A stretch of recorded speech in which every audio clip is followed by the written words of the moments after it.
Shalom semuanya, halo semuanya, apa kabar?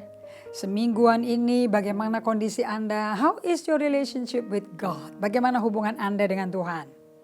Oke, itu adalah benchmark kita. To know that we are growing healthy.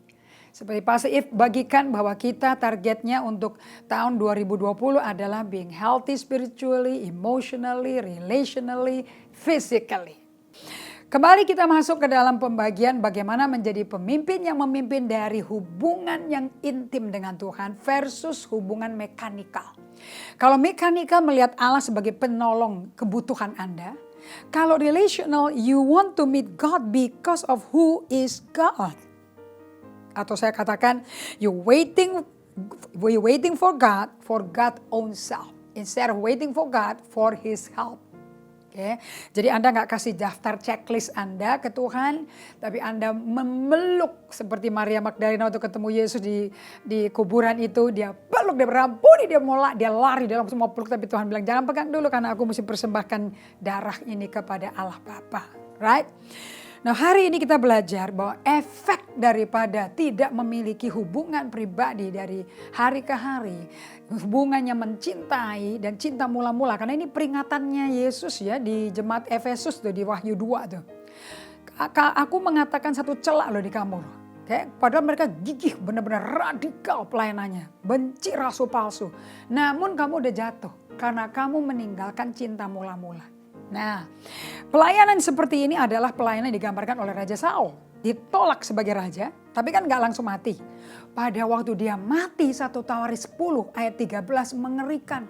Bahkan lebih mengerikan lagi saudara-saudara. You know, di 1 Tawaris 10 ayat 10 dia bunuh diri kan matinya. Itu di 1 Tawaris 10 ayat 4. Terus bujang pembawa senjata dia ikut-ikut bunuh diri. Ini another topic ya. Even though you are not faithful to God. You reject God. Tapi kok nilainya Tuhan masih dijaga loh. Ada istilah setia sampai mati gitu. Kayak covenant relationship loh. Even though to the wrong leader. Oke. Nah, di 1 Tawaris 10 ayat 10, pada waktu mayatnya Saul dan bujangnya itu diketemukan oleh orang-orang Filistin, kepalanya si Saul dibawa ke dalam kuilnya orang Filistin. Dipatok di tembok, dijejerin dengan dagon-dagonnya mereka. Kemudian orang Israel yang tahu rajanya itu mayat dan tengkoraknya itu dipajang jadi pajangan di kuil orang Filistin. Mereka datang, dia serbu, kemudian diambilin semua pecahan runtuhan badan body partnya si Saul itu dan anaknya dan bujangnya, yang dikubur dengan hormat sebagai pahlawan. You know, they really respect. Jadi nilai-nilai yang saya pelajari, even though your leader is wrong, but you can always keep the right value of the kingdom. Okay? Nah, kemudian di ayat 12 di mayatnya Saul dan mayat anak-anaknya semua ini dihormati. Kemudian the whole people fast for 7 days. Saya bertanya dari mana mereka punya nilai seperti ini? Di ayat 14, ayat 14, 1 Tawaris 14. Setelah Saul mati dan Daud, sebab itu Tuhan membunuh Saul dan menyerahkan jabatan rajanya Saul kepada Daud bin Isai. So Tuhan sudah mempersiapkan, gak mungkin dong tiba-tiba gak ada angin, gak ada hujan, ada muncul Daud, plung ditaruh jadi raja, gak mungkin. Daud sudah dikenal oleh seluruh rakyat Israel. Waktu Goliat dikalahkan kan terkenal dia. Kemudian waktu dia di Gua Adulam mau dibunuh sama Saul, dia bersembunyi. Dia dikumpulin sama 400 pasukan yang betul-betul mentally disturbed, gangguan jiwa.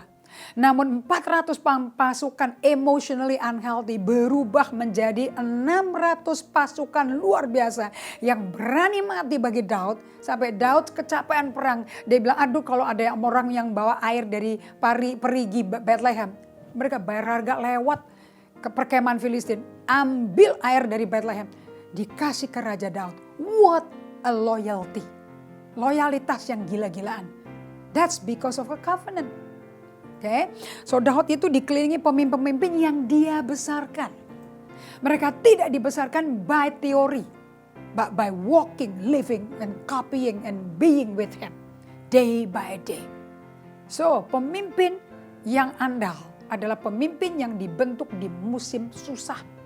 Bukan di musim enak. Karena Daud waktu menjadi pemimpin tidak lagi di singgasana, tidak lagi di istana, di gua yang reputasinya mat karena Raja Israel Saul mau bunuh dia.